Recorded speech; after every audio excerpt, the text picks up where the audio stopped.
That's the word. And now she with that. Explain to me the difference. Not one of them could do it, and they still cursing me out as we speak in my chat. Well, there's like a huge issue here because a lot of people don't look at the nuance of it, and there's a huge percentage of guys that like. So I mean I'm one of those guys. I'm 32 years old and I have a 23-year-old girlfriend. But there's a lot of guys. I've always had young girlfriends. I've had 5 serious relationships, and they were always in the age bracket of like 20 to 22. Every one of them. So okay. We got a Leonardo. We got a Leonardo on the panel. So I'm gonna use him as an example. I believe men that do that and they keep always getting younger women because they're like that's what they always get because of their value, whatever it is about them that they're able to get girls.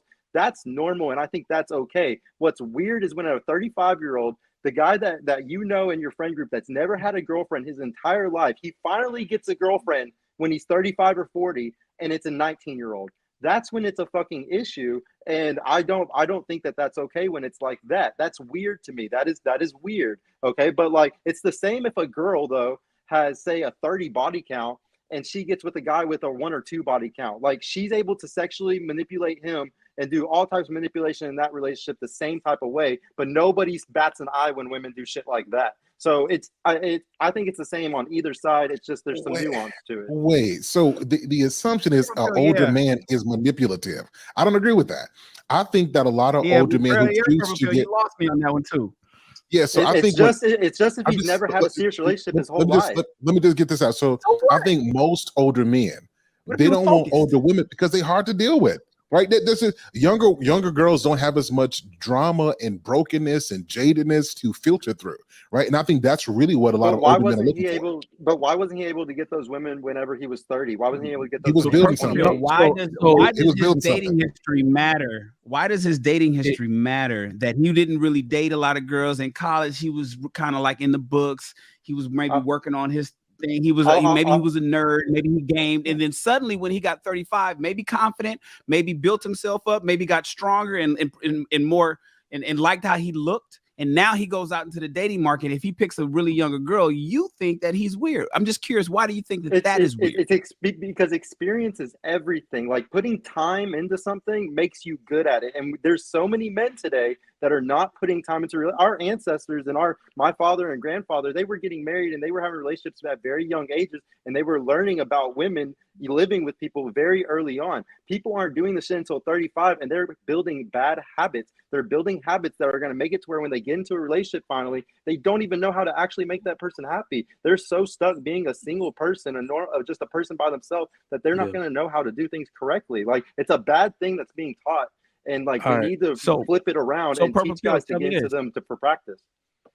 So tell me this, Purple Pill. Then what would you prefer? If you think it's weird that this guy who didn't have any dating history, he didn't really mess with chicks, he never got chicks, he didn't chase chicks, half the homies didn't know if he was gay or not, and then he turns 35 and he goes younger, that's weird. What would you want him to do?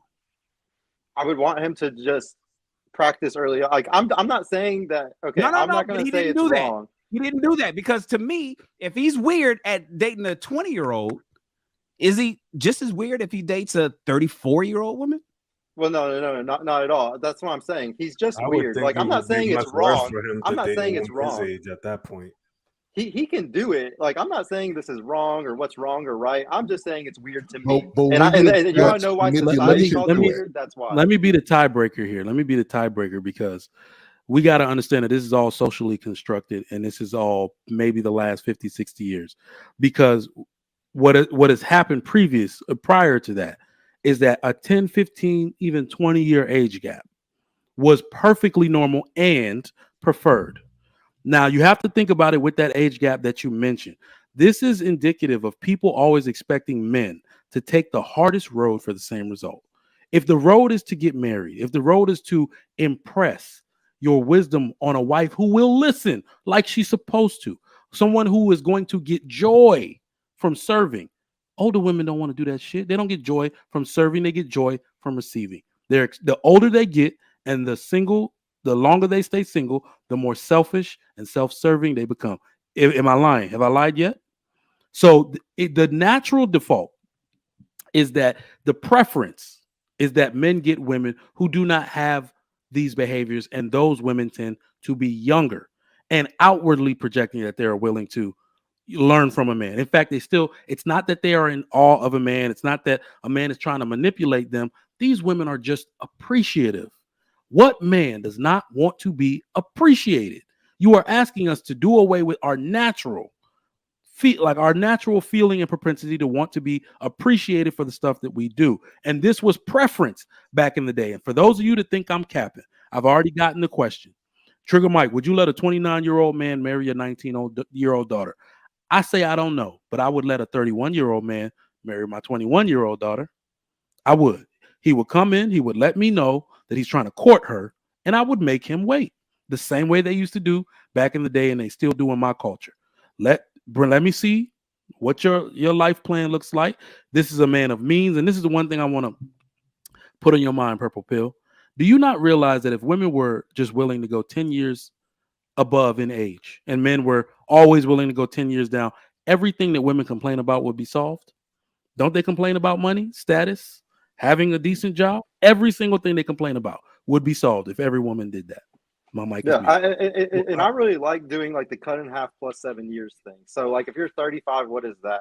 Cut in half plus 7, like 17 plus 7, like 24 17, or something. 24. Yeah. Yeah. Like it's not that, see, that's not that bad then, you know, like it's just when it's extreme. It's just when it's extreme. That's all I'm saying. Just like how it's weird when it's extreme. If a girl has like a 50 body count, but then she's trying to be with a dude with like 2 or 3, she's gonna manipulate the fuck out of that dude.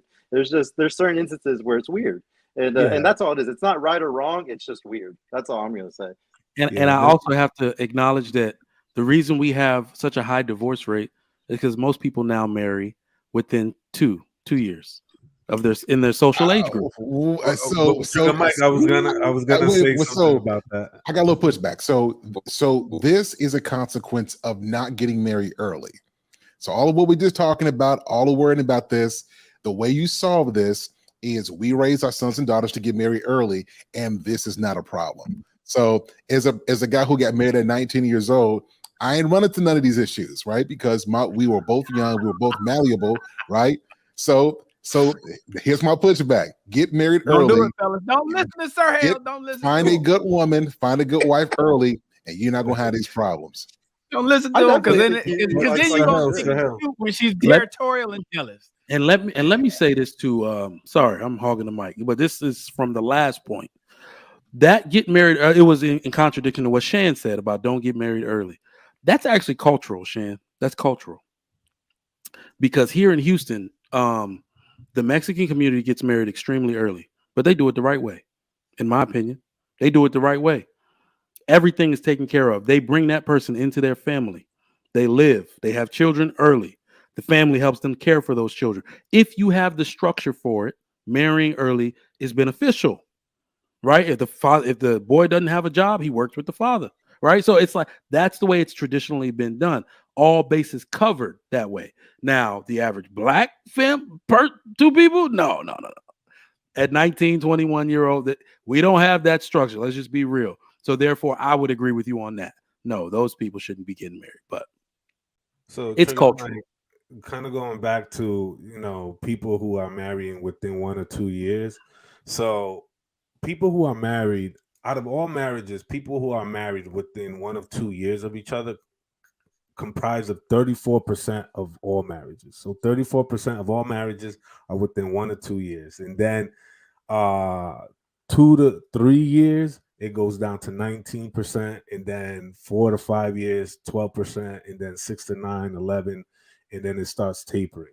You see that 15-year gap in marriage is really 1.6% of all marriages. So you find people who are marrying at that large of a gap at a very small threshold compared to the people who are marrying 1 to 5 years apart, right?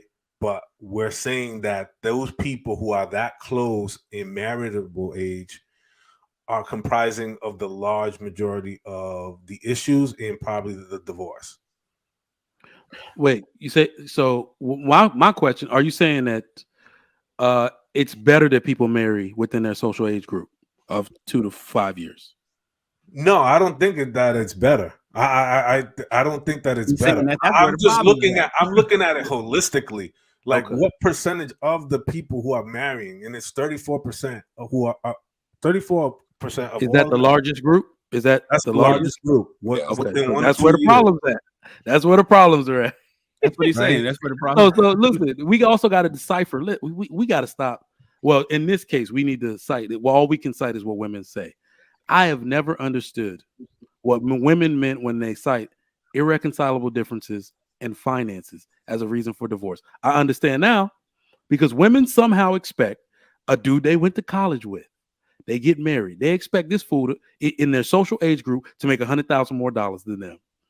All problems will be solved if you would have just went for somebody a little older, a little more established, a little more mature. In fact, like I said, the women who have their head on straight are looking for someone to follow. And that man that's older than you is much easier to follow.